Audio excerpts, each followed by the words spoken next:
The urgency of our work is clear.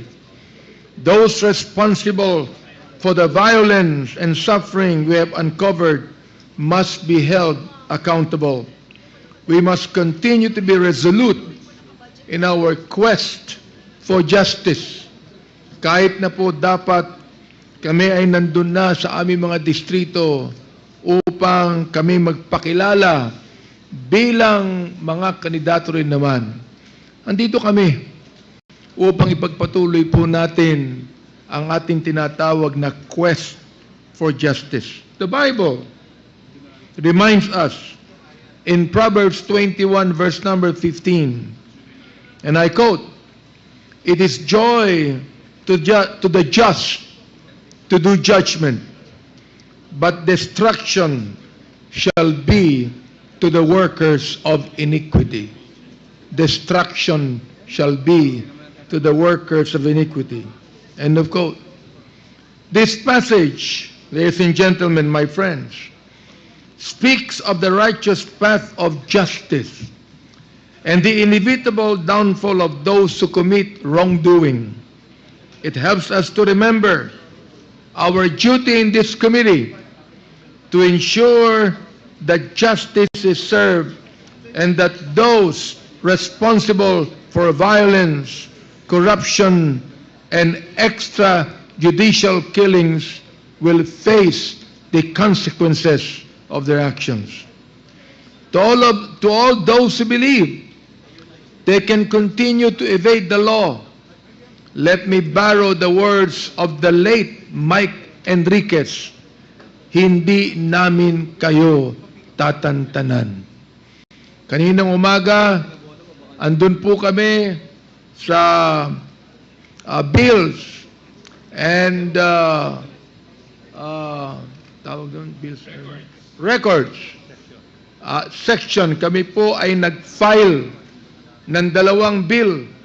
Ito po ang House Bill number 10986 tungkol sa EJK at House Bill 10987 Anti-Offshore Gaming Operations Act, upang sabihin sa ating mga taong bayan na ang Quad Committee ito ay concerned in aid of legislations.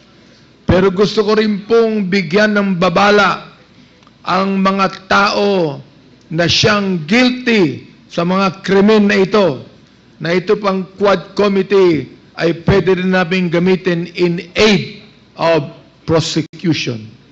During this short pause in our hearings, this representation could not stop thinking about the information we have unearthed. We have heard in these hearings shocking examples of unexplained wealth. Ito po'y binanggit na sa inyo ng ating Quad Committee Chairman. Houses that cost millions of pesos, businesses bought and owned by those living on government salaries. This reminds me of the line that appears at the beginning of the book by Mario Puzo, the Godfather, attributed to the Honoré de Balzac. The quote is, "Behind every great fortune, there is a crime." The crimes we are investigating, however, go far beyond mere financial gain. They have resulted in the loss of life. I cannot fathom how those who have enriched themselves at the cost of the suffering of others can live with themselves knowing that their fortunes are built on the blood of their fellow citizens. How they can live lavishly knowing that their money is blood money. Hindi po kami ang Quadcom ang maghihiganti rito, kundi ang sabi po ng ating Panginoon, "Vengeance is mine, saith the Lord, I will repay." Gagamitin po ng Diyos ang ating mga korte, ang ahensya ng gobyerno, mga law enforcement agencies. Gagamitin po ng Diyos ang taong bayan upang makita po natin na ang mga taong gumawa ng mga krimen na ito ay hindi maaaring makatakas.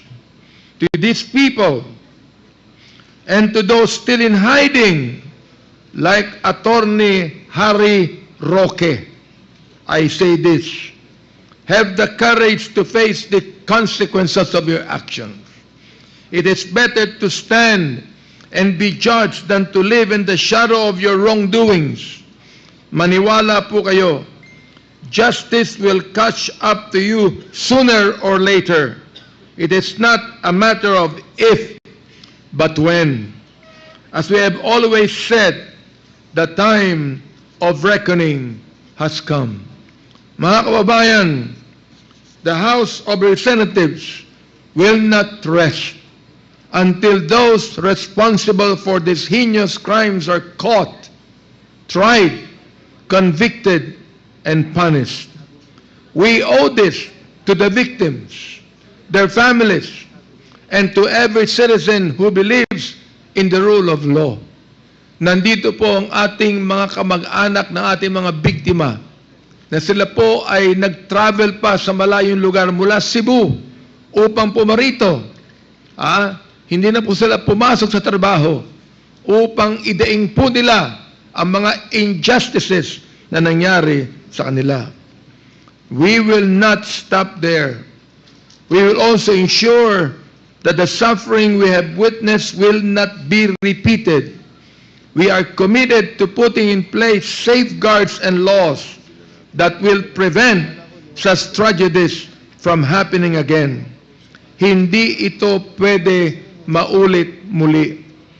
Justice may sometimes be delayed, but it will not be denied. With resolve, we will continue this fight until justice is finally served. Maraming salamat po. Thank you, Congressman Abante. The next to deliver his opening remarks is the Chair of the Committee on Public Accounts, Congressman Joseph Stephen Caraps Paduano. You are recognized. Thank you, Mr. Chairman. Once again, I would like to submit my opening remarks to the COMSEC for record purposes. At the same time, Mr. Chairman, may I respectfully move that we defer discussion on admin matters and we'll discuss it in the later part of this hearing. So move, Mr. Chairman. Okay, there is a motion to defer discussion of admin matters on the committee hearing duly seconded. Any objections? Hearing none, the motion is approved. Thank you, Congressman Mr. Paduano. Chair. The next is to deliver his opening remarks is Congressman Dan Fernandez, the Chair of the Committee on Public Order and Safety. You are recognized. Okay, thank you so much, Mr. Chairman. Since again, a long opening remarks was delivered by Chairman Abante, so I will not be delivering my opening remarks anymore, and I will be submitting it to the COMSEC for their perusal. Thank you so much, Mr. Chairman. Thank you.